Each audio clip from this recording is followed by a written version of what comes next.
ஒரு குருவும் சீடனும் காட்டு வழியிலே செல்கிறார்கள். அங்கே தூரத்தில் ஒரு யானை நிற்கிறது.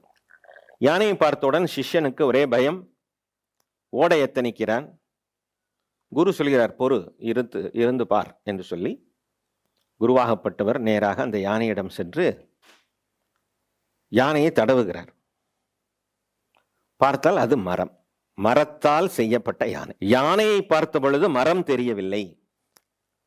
அப்ப மரத்தை மறைத்தது மாமத யானை. இதற்கு அப்படியே அடுத்த சந்தமாக போடுகிறார் திருமூலர். பரத்தை மறைத்தது பார்முதல் பூதம்.